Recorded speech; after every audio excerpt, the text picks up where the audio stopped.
Welcome back to another episode of Light Beer, Dark Money. I'm Sean Noble. And I'm Chris Clements. And Sean, so good to see you. It's been weeks. It has been a while since we've been sitting side by side. It is hot July here, 115 here in the valley today. Well, and as I pointed out last week on the episode, it's heating up politically. It is heating up politically in this state.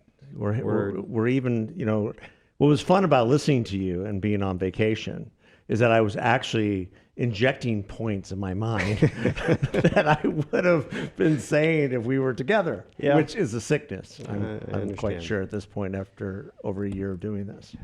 But we're going to step a little bit aside from the local politics today and get into some really serious discussion. Well, some geopolitics. And we are really happy and blessed to have someone who I've known for quite a while now, Michael Auslin, who goes by Misha, who, let me just read some of his bio, because I don't think we've had someone this distinguished on our show. We've had the governor, we've had business people, but a scholar of this sort, I don't know. Well, especially on the foreign policy front. On the foreign policy side. So Michael Auslin, PhD, is the Payson J. Treat Distinguished Research Fellow in Contemporary Asia at the Hoover Institution at Stanford University.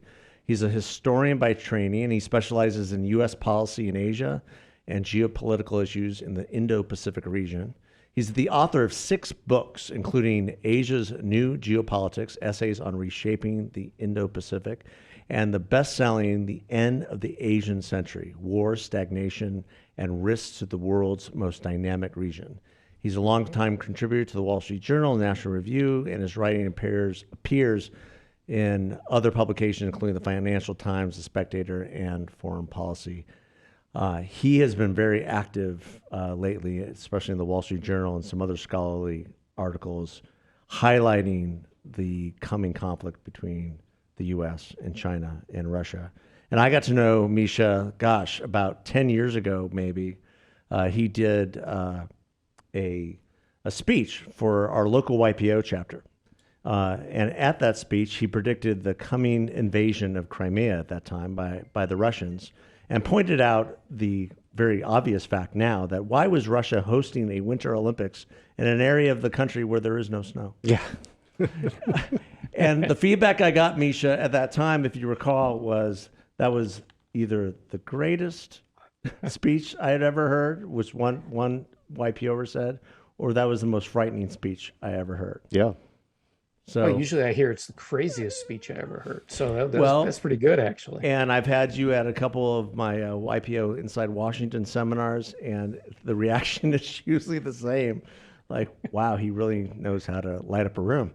And and his realism on these issues is just incredible. Well, and for those who are interested, definitely go read the latest version, the summer 2022 version of the Hoover Digest, because Misha, your article on Axis of Troublemakers is talking about China and Russia. It's just terrifying. Frankly, it's terrifying because there is in reading it, I got the sense that we are really headed to some really dire times. And what can we do? What should be the policy making decisions that the U.S. government makes as we deal with this, because, Taiwan is at great risk as Russia has invaded Ukraine, and now China's watching what's happened with Russia. I'm sure they're taking very copious notes on what to do and what not to do. Well, first, guys, thanks for having me on. I'm really happy to join you. Always love getting down to Arizona when I can, although not with 100. Not right now. 15. Yeah, I'll take the 95 DC swamp. But Sean, I'm glad it terrified you, because that's all I got going for me. I mean, just scare people. If I can't terrify you, I got nothing. I'm out of Schlitz. So it's nice to to know that it registers. It's such a it's so crowded out there, right? And in terms of people throwing stuff out, so you never know what you never know what really people want to pay attention to and what they want to hear. And I've actually sort of moved away from the the op-ed every week type of thing to trying to do longer essays, because I just think they're more useful, because the problems can't be solved in a tweet or an 800-word op-ed or something that's equally short. So we have a real, I think the thing that scares me the most probably isn't the actual problems that are out there and what we face, as much as it's our seemingly increasing inability and incapacity to think them through, to understand them, and then decide what should be fairly clear in some cases. Oh, I mean, I get there's always debate over that, but we're just sort of flailing around, either one hand's tied behind our back, or we're blindfolded, or it's like the knight in Monty Python, and Right. the Holy Grail, right? We got our legs cut off and we're just jumping around, still challenging It's people. mere So flesh wound. A culture it's needs just all. a flash. So anyway, it's great to be with you guys. Shifting gears a little bit back to this foreign policy front. So we have Nancy Pelosi who's planning a trip to Taiwan. This has created a bit of a stir. We had the ambassador from China at the Aspen Confab yesterday talking about it. We had the CIA director, Burns, from our CIA at the Aspen Confab as well, talking about what's happening with Russia and China, and it's very interesting because what you wrote, which you probably wrote weeks ago, is now hitting the mainstream as far as being covered because of what CIA Director Burns talked about yesterday. But there's, we have this one China policy. China is really unhappy that Pelosi's going to Taiwan because they see that this is somehow upsets the apple cart of that one China policy. What do you make of it, and how are we going to muddle our way through this? Yeah, so there's a lot there. By the way, I have to go back just to the beginning for a second and say, Chris, if I'm your most distinguished guest, man, you guys got to step it up a little bit, because it's very kind of you, but man, that's oof. I tempered that by saying you're probably our most distinguished scholar. Oh, there you go. Thank you very Your much. resume and your scholarly work. That's right. That's right. Even has- so, it's a problem, but thank you. I appreciate it. So, yeah, there's a lot. I think that article you're referencing, Sean, is I think I called it the Alliance of Disruptors, and actually the digest, which is a great thing that people should go see, the Hoover Digest, actually collects writings that have already appeared by the fellows in different places, and I think that one may have originally come out in Spectator, if I remember correctly. I can't remember You're offhand. right. So it's actually a number of months old, but it was to try to say that, look, think of them as a sort of, if not allied, with common interests of being disruptors of the system and then trying to take advantage of it. Or in another context, I think I've called them aggressive opportunists, right? So they're aggressive when they see opportunities, and opportunistic. And I'm glad there's a big wake up on it, but I think there's also pushback, not on Russia, but pushback on China now. The voices saying that we have to once again return to the old engagement paradigm, that it's too risky precisely because we've got risks with Russia.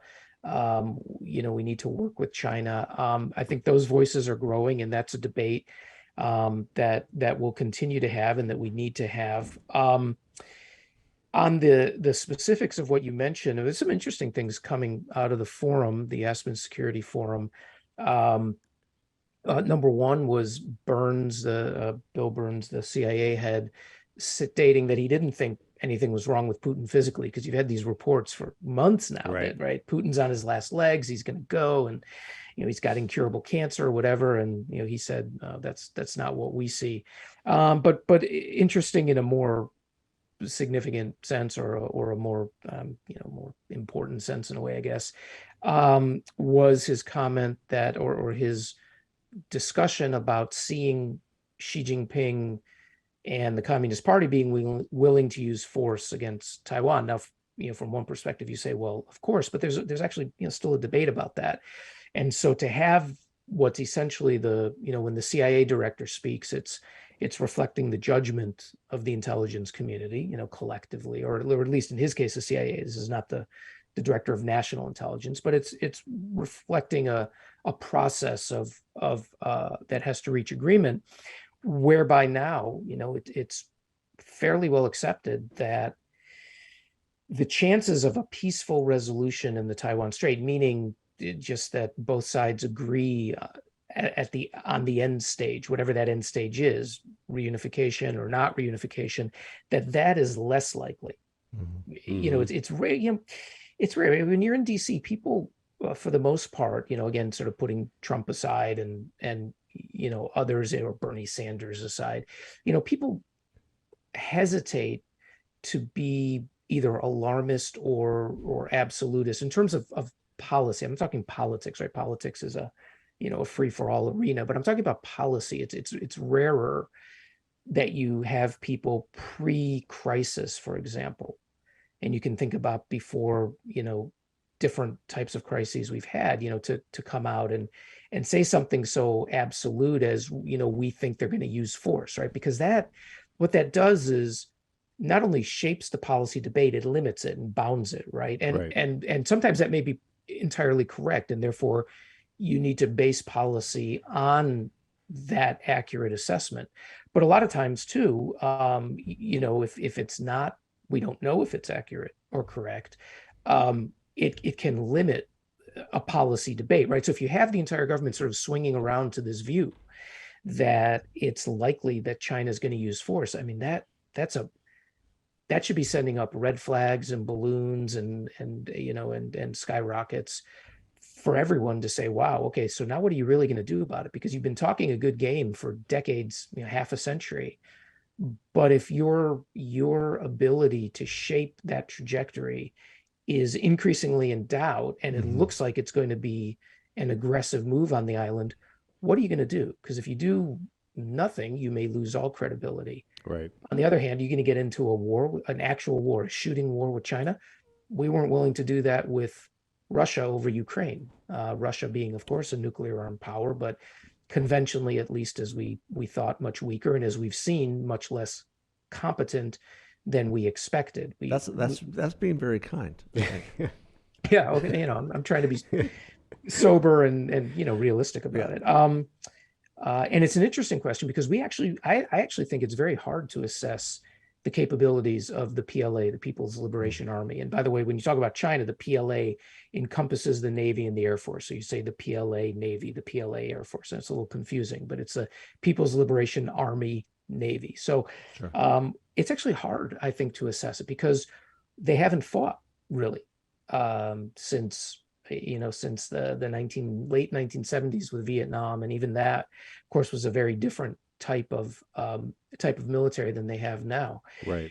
So if we couldn't get Russia right, or Russia that we saw invade Crimea in 2013, that we saw invade Georgia in 2008, that we saw involved in Chechnya, and a military that we very intensively studied for decades, how can we have a lot of confidence on how the Chinese will do when, to be honest, I'm not sure the Chinese know how they'll do.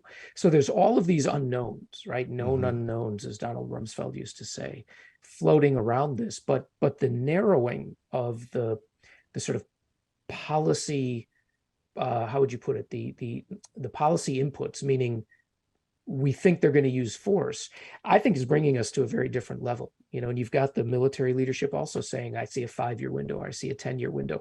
They never used to say that. They never used to want to say that, right? Right. So in some ways it becomes a forcing function, but in other ways, you also have to ask, well, what does this mean for our own process if we're actually not shifting the way that we're making decisions and what we're willing to do?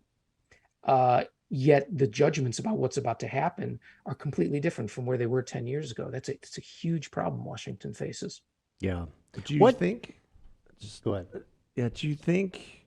I mean, we've seen two things that have happened over the last 4 years that where I think China is gained calculus, and one being its complete takeover of Hong Kong and the human rights abuses and human rights crackdown in Hong Kong. And then China watching the complete incompetent withdrawal of our own forces from Afghanistan in terms of, what they're seeing on the world stage in terms of our engagement, our lack of engagement. We didn't really challenge China per se on what was going on in Hong Kong by any measurable means. and then we basically pick up and leave an engagement that we had for 20 years, and create a complete vacuum that they then can move into, and begin building their own empire from our ashes. What's your take on that?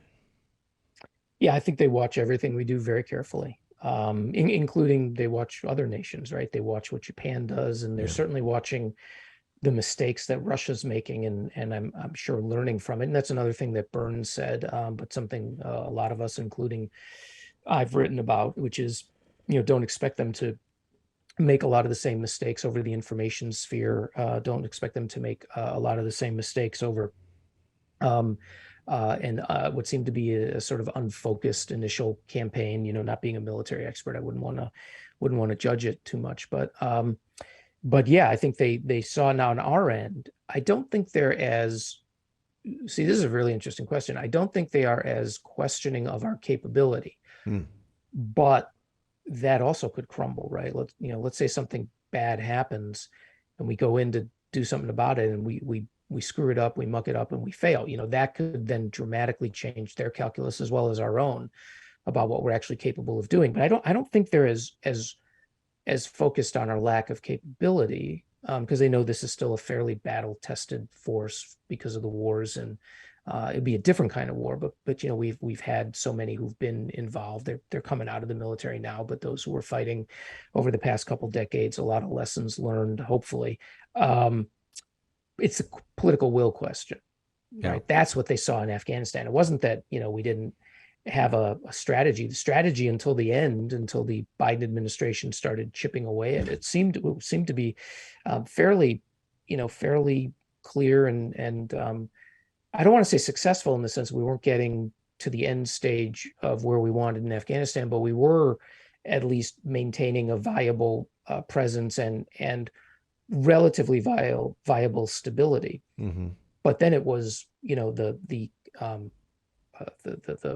Katie bar the door, just fleeing the country with our tails between our legs, and in such an absolutely incompetent, disastrous way. That's what they're taking from it, meaning if they can raise the perceived political costs to us high enough, then do they sap our will to do anything about it? And I think that's been, it's been a long-term strategy on their part, quite frankly, to do that. So they looked at that. I think you're right. The other side, Chris, is a very important point, and it's not just Hong Kong; it's Xinjiang as well. That they learn with what they can get away with, right? We reinforce bad behavior when we do nothing about Xinjiang, when we do nothing about Hong Kong, and for years, quite frankly, and this began to turn around under Trump and has continued to turn around under Biden. But for years, we were basically allowing the balance in the Taiwan Strait to shift decisively against the Taiwanese. And it still has shifted pretty decisively against the Taiwanese, but now we're beginning to try to redress it in different ways. But they've taken those lessons. And that's one reason why, to go back to something Sean asked about Nancy Pelosi going to Taiwan, why they are so exercised about Taiwan. They're exercised in no small part because it is the third rail of Chinese foreign policy. It's a non-negotiable. It's a red line. They will defend Taiwan. I think there's no question about that. They would fight. When I say defend Taiwan, defend to keep Taiwan from being liberated from a Chinese sphere of influence or occupation, or certainly become an independent country. But they're also exercised because our attitude has changed over the past 5.5 years with Right. Trump coming into office, and maybe even up, just a tad at the end of the Obama administration, but really with Trump and then Biden. So now you hear voices arguing against that, saying, "Oh, look, all the Biden administration is doing is trying to create, or is trying to find fights to pick with China." And I don't think that's quite the case. They seem to be, they've walked back on TikTok, they've walked back on Confucius Institutes, they're probably going to walk back on tariffs. The reciprocity policy that the Trump administration instituted has been, I think they're keeping parts of it in place, but other parts they're walking back. But Taiwan is one where they've maintained a very hard line, and I think that's very good. We need to support Taiwan, but when you do something like that, you also have to really understand the strategic implications. And I'm not sure that they've thought through all the strategic implications. I mean, if you're sending different types of signals, right? You're loosening up on certain ways and then staying hard on other ways. Is that flexibility and realism, or is it that you really don't have a coherent policy as to what you're trying to do towards China? And and if that's the case, I wouldn't blame them alone. I think most administrations haven't known what to do about China, but we're in this new era. And so that's one reason the Chinese get so upset, because in certain ways they see this attitude on our part changing. And you saw Biden before he came down with COVID undercut Pelosi's trip, saying the military doesn't want her to go. And it's a weird It is a way weird to phrase it. I mean, what does the military have to say about this? Is a diplomatic thing, right? It could be the State Department doesn't want her to go. Yeah. It was an odd thing to say the military doesn't want her to go. I've actually never heard that expressed that way, and I'm not sure. Maybe there's more there that I didn't see. But that's pretty clear when the president tries to undercut the speaker from doing a trip like this. And give Nancy Pelosi credit. From the beginning of her career, she has been hard on China. She's been hard on Chinese human rights. That was really the thing that got her a lot of attention early on. I've actually talked with her about it. I was at a public event on the Tiananmen Square massacre a few years ago with her, and give her credit for standing up for that consistently through her career. And now being, I would assume, I didn't check, but she would have to be the first speaker to go to Taiwan, the first sitting speaker. So that's a huge thing, and it's very disappointing that Biden undercut it by tying it to, I'm going to have a talk with Xi Jinping in 10 days, right? Yeah. That's the old rope-a-dope that the Chinese use all the time, that Beijing uses all the time, which is, don't upset the apple cart. Don't push things to where we can't repair relations. Let's just get together and talk. And then they sucker us in and nothing gets done. So Biden said, I'll talk to him in 10 days time. Meanwhile, the military doesn't want Pelosi to go. Well, I hope she goes. She should stick to it, and she should go. And I hope if she goes, she takes a bipartisan group with her, because this is, for the most part, a bipartisan issue. Yeah, absolutely, a bipartisan issue. I, as you were talking, I was just, I can imagine because we change administrations, we have different presidents, we have different presidents from different parties, back and forth. But the Chinese look at things in the context of if not decades, centuries. And we tend to look at things in like 2 and 4 year increments. So they're way ahead of us on the thinking through the implications in the long term. Other than you, is there anybody in government that's thinking about the long-term implications, and how do they frame that, and how do they give advice to policymakers? What That's would an be the question. What would be the way to deal with this? I think most of government doesn't have the time and leisure to do that. I think there are certain parts of government that attempt to do it. I'm not sure how well, in part because there's a lot of groupthink in DC, and even groups that are sort of challenging the status quo, then get their own group think, and they've got, it's all tribal here, right? It's all different tribes. And so you're part of this tribe that's challenging the group think. So you've got your own group think that's challenging the larger group think, blob within blobs, I guess. So you'd call it something like that. It's funny. We always do say, and I'm not disagreeing with you, Sean. We always do say that about the Chinese. They think, in terms of decades or centuries. And I mean, I don't know, maybe they do. I think there's some fundamental factors that just make it different. Number one, it's about them, their country, their area.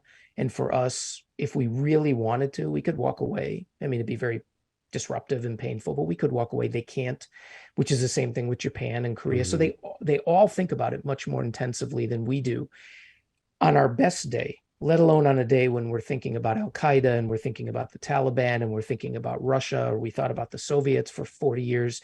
So at sort of a fundamental level, I think it's just harder for us to maintain that level of rigor, sophistication, discipline, knowledge, to understand a situation, an adversary, even a partner, and then really think, what should we do about it? And you're right, then within a political system that shifts executive responsibility every 4 years, or has the potential to do so. So I think that just, in general, makes it harder for us. We're also not very good at running an empire. The Brits were very good at it, and Right. there have been some studies on this. I think there's a lot more to look at. We rotate people in and out, and of course, if you keep a person in the same area for their whole career, very likely that they get the group think, and they get captured by whatever prevailing thoughts there are, and or they go native, or whatever you want to call it. But the Brits did this very well, where people were educated for an entire career in an area. They really knew it very well, and they studied it intensively. What I've noticed in DC is that people go where the money goes, and the money goes where the perceived threat is. So obviously, for a very big chunk of the beginning of the 21st century, it was all about terrorism, counterterrorism, counterinsurgency. People were there, and the Asia field was comparatively small. Certainly during most of the Cold War, especially after Vietnam, it was the same thing, right? It was all about Asia, it was all about Russia. Hence my own nickname, Misha, coming from being a Soviet, not Russian, right? As being a Soviet studies guy back in the 80s. So that's where the people were.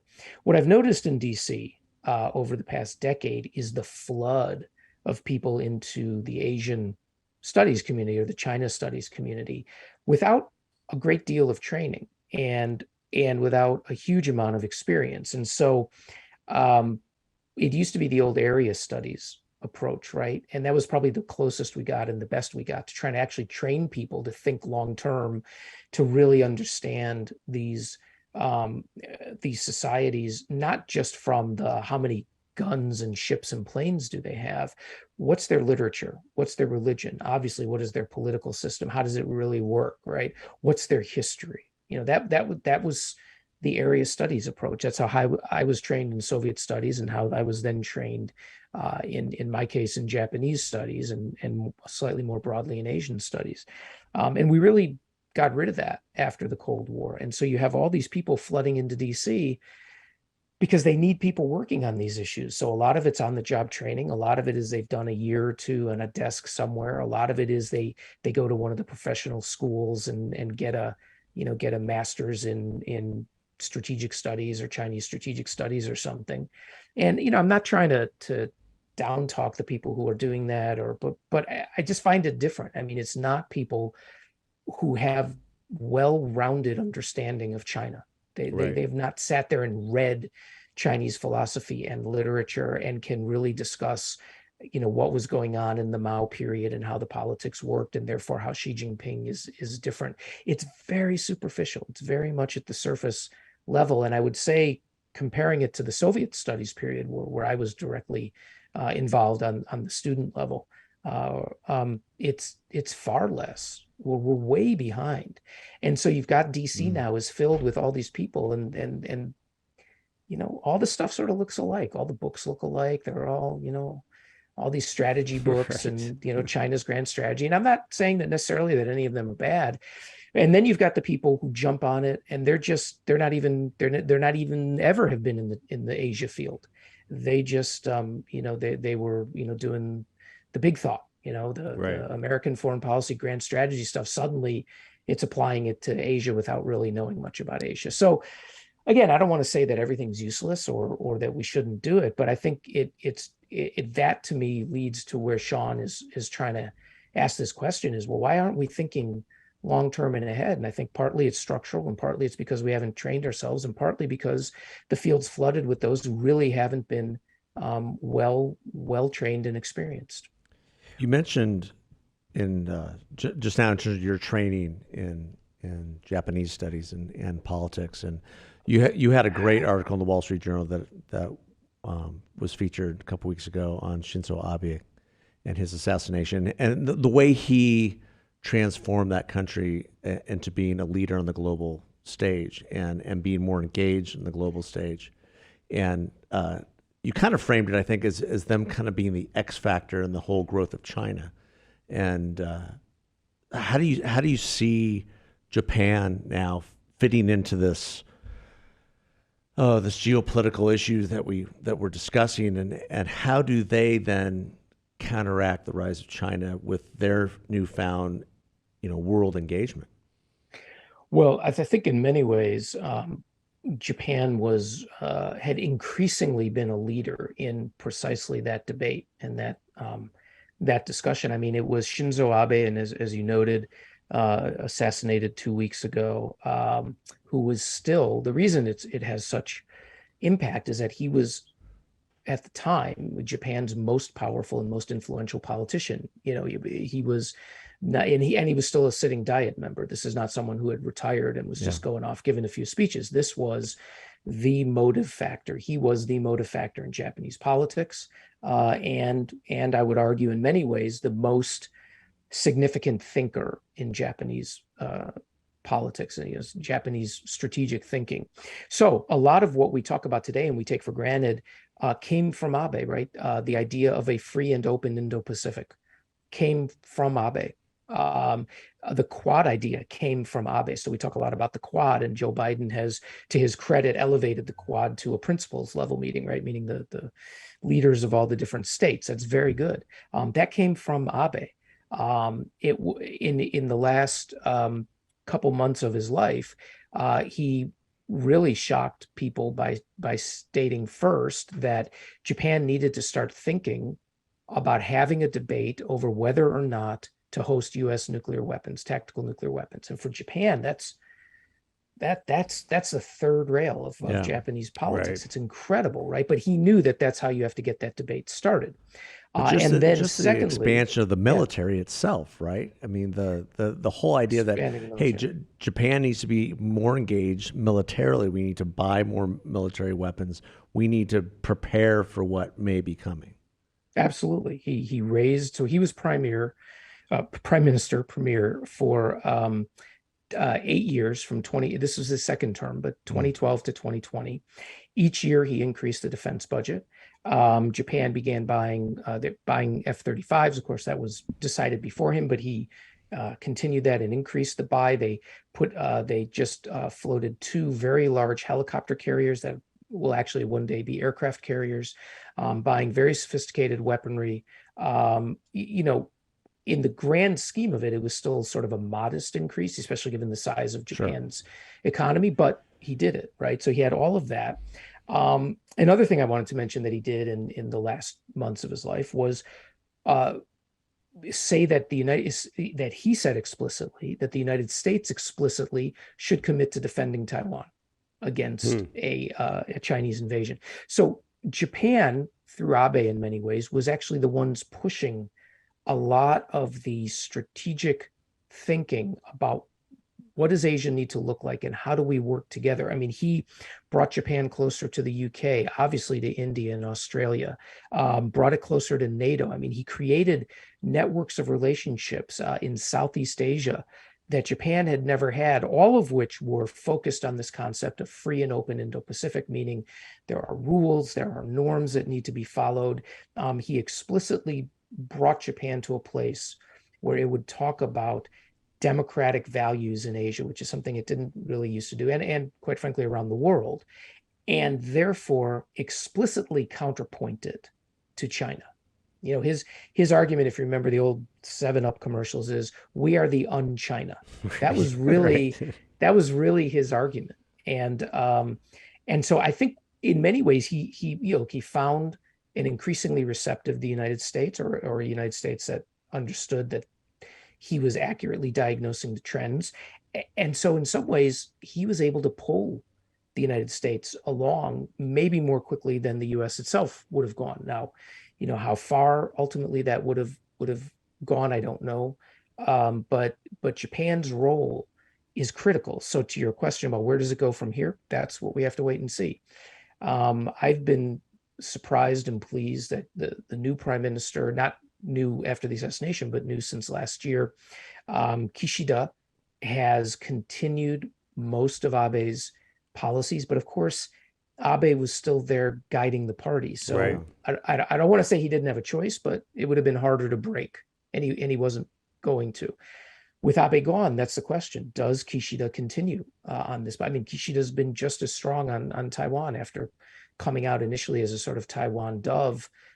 He's been saying that, Japan has to help defend Taiwan. I mean, that's really bold statement. So how far does he continue? Does he remain as committed to the Quad?